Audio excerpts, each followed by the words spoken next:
Tennis champ Novak Djokovic and his vaccination status waiting for answers that could come just hours from now on whether the Australian government will allow him to stay and defend his title in the Australian Open. ABC's Britt Clennett joins us from Hong Kong with the latest. Britt, good morning. Good morning, Whit. That's right. Djokovic will soon learn whether he can stay in Australia, but there are now questions over the timeline of his COVID infection.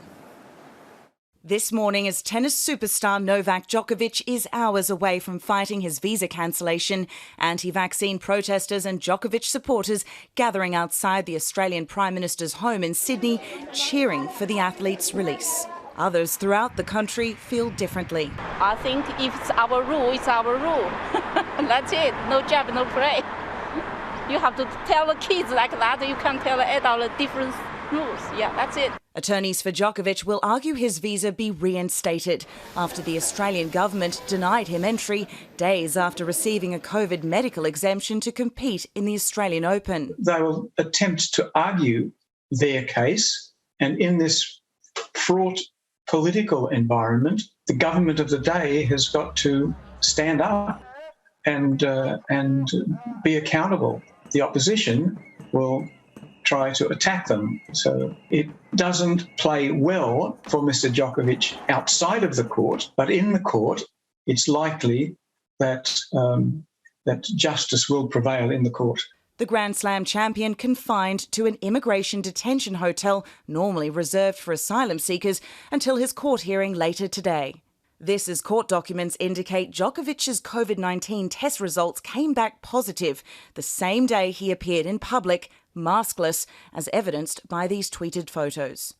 It is unclear whether the tennis player knew of his COVID status at the time. Serbia's Prime Minister voicing full support of Djokovic and says they managed to get him gluten-free meals and equipment.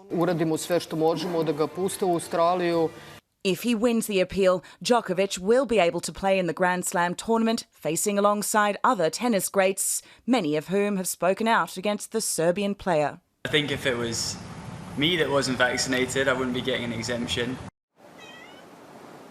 Djokovic could miss more Australian Opens. If he loses this fight to stay, he could be banned from entering the country for the next 3 years. James?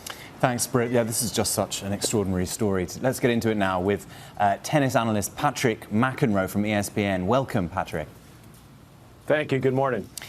The ruling on whether Novak Djokovic can be allowed into Australia, it's expected sometime today before evening here.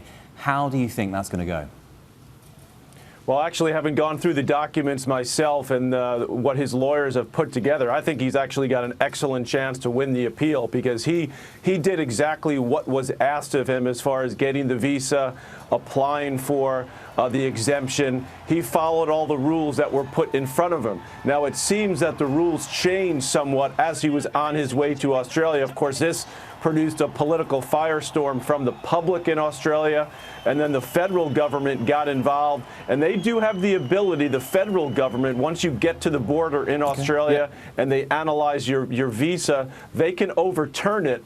But it sounds to me like maybe they went a bridge too far because Djokovic certainly followed all the rules that he was supposed to have followed. And it does state pretty clearly that you can get into the country unvaccinated. That, of course, is the big question. Are you allowed in, if you're vaccinated or not, into Australia? But it seems pretty clear to me in reading his legal arguments that he certainly believed that he would be let into the country unvaccinated because he had tested positive for COVID in the last month.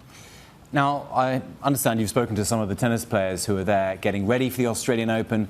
Where do their sympathies lie, do you think? Well, as you heard from one of them right there and others, when this initial news broke, I think most players were rolling their eyes a little bit with, okay, he's Novak Djokovic, he's #1 in the world, he's trying to break the record, he's trying to win his 10th Australian Open. Of course he's going to get a little special treatment. That's not unusual in the tennis world for the top stars. But I think as this is unfolded, and as Djokovic has become clear the way he was treated, not treated that well at the border by the border agents, apparently his phone was taken away, he wasn't allowed to contact his lawyers or Tennis Australia, which runs the event and acts as a go-between between between the players and the local government.